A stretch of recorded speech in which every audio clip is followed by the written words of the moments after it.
Nathan Kuijer storie kom jy uit die 70e jare gewees, en dis 'n storie wat my pa vir my vertel het. Daar in die 70e jare was daar 'n baie bekende predikantsvrou, haar naam was Reine de Beer, en sy het bekend gestaan as die fluitende predikantsvrou. Nou sy kon liedjies fluit soos niemand anders kon nie. Hulle sê sy het soos 'n nagtegaal gefluit, en ek moet nou vir julle sê, ek het gehoor hoe sy fluit, ek het nooit 'n vertoning van haar bygewoon het, en my hierdie storie kom juist as gevolg van 'n vertoning van haar wat sy gelewer het, en my pa het nog vir my die storie vertel. Jy weet, sy het 'n konsert iewers gehou, en dit het natuurlijk nou groot indruk op 'n klomp mense gemaak, want sy was regtig goed en baie oulik geweest, baie uniek ook, jy weet, dit was nie eintlik daardie tyd normaal dat 'n vrou nou moet musiek maak deur te fluit nie. Dit was half 'n negatiewe ding geweest beskou daai tyd, en mense het so bietjie negatief daaroor gedink, maar as jy nou vir haar gehoor het en die konsert gesien het, dan het jy nou heeltemal met 'n ander indruk daar weggestap.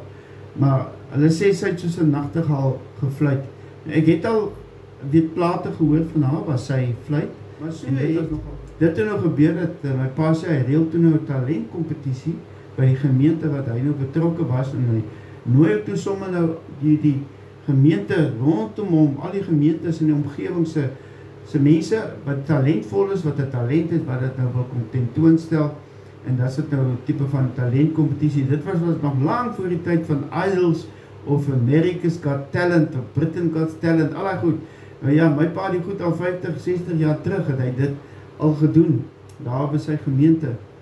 En nou ja, die aand was dit toen weer 'n groot saamtrek van 'n klomp mense, en toe sit natuurlik nou ook die ander gemeentes wat nou ook om kyk. Nou kan jy jouself indink die gepak, net die familie wat hulle mense kom kyk het wat deelneem, was al klaar 'n groot klomp mense. Ek onthou hulle moes nog, hy het my gesê, hulle moes die kerk se deur, wat in die agterkant, daar was so 'n skeiding geweest wat jy kon oopmaak tussen die kerk en die saal. So toe moes hulle dit oopmaak, sodat die mense daar aan die kerkbanke ook nog kan ingaan, of daar kan gaan staan, sodat hulle dan nou die konsert kan kyk, of die talentkompetisie kan kyk. En so is dit nou 'n groot besigheid, en so is almal nou deur die talentkompetisie en so voort. Nou vertel hy,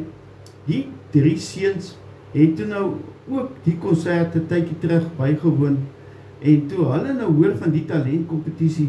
wat nou daar by my pa se gemeente gehou word, het hulle besluit, maar hulle wil ook nou deelneem, en hulle het na hulle onderwyseres toe gaan, skoolonderwyseres, sê hulle wil nou ook aan die talentkompetisie deelneem, en sy moet nou vir hulle help. En sy sê natuurlik nou so, wat se instrumente speel jy, kan hulle sing, soos, hulle sê nee, hulle het nou vir Reine de Beer die konsert gesien, en hulle wil ook fluit. Hulle wil so mooi fluit soos sy, maar hulle 3 wil dit saam doen. So het die juffrou toe nog geluister, en sy het ook gesien, dit is nog half 'n moeilike storie hierdie, maar sy sien toe, hulle is baie ernstig en baie opgewonde, en sy besluit, maar sy sal hulle help. So het hulle nou 'n liedjie gekies, en so het hulle nou begin sing, of begin fluit. Maar dit is 'n moeilike besigheid, want die ouens kan nie lekker fluit nie, maar hulle oefen.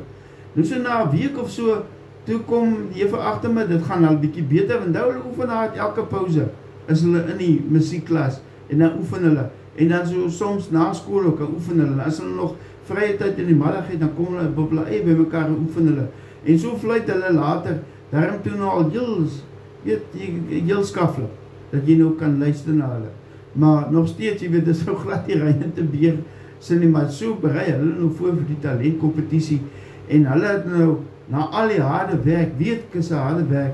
het hulle toe nou by die konsert aangekom, hulle het ook nou daar in die gehoor gesit, wacht nou vir hulle beurt, dat hulle ook nou kan gaan fluit.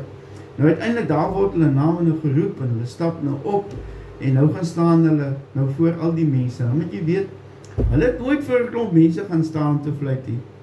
Hulle het nou net daar die musieklokaal geoefen, nou gaan klim hulle op die verhoog,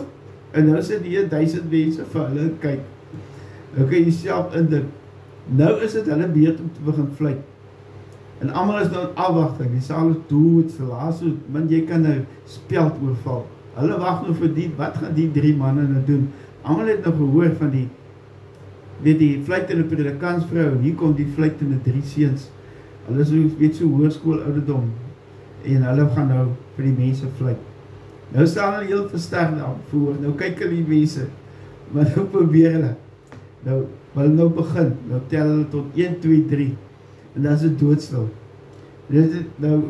probeer hulle weer, 1, 2, 3, nou al wat jy nog, hulle kry nie gefluit nie. Dis al die hoë blaas, die hoë blaas in die wind. En selfs die microfoon wat daar is, help ook nie dat hulle gehoor kan word nie. En nou probeer hulle maar weer, dis maar weer net, hulle kry nie die fluite uit nie. En so begin kyk hulle nou vir mekaar, en nou, nee, maar jy moet nou begin, as ons weet so, sê hulle, nee, maar jy moet nou begin, ek sal val, hulle kom nergens nie. En uiteindelik is daar nou een ouetjie wat nou ernstig, hy is vervies om toe vir sy maat, wat nou so nie kan fluit, die so begin fluit, hy nou, maar dis maar gesikkel man, weet, hy is glad nie op nood nie. Nou sit ek kyk sy twee maats vir hom, die ander probeer nog as 'n simpatie met hom heen, hy val ook in, hy begin ook saam te fluit, maar nou dit klink nie nog valser, en toe begin een ouetjie wat hom nie begin, hy begin kyk na die storie, en hy begin nou lag nou daar voor.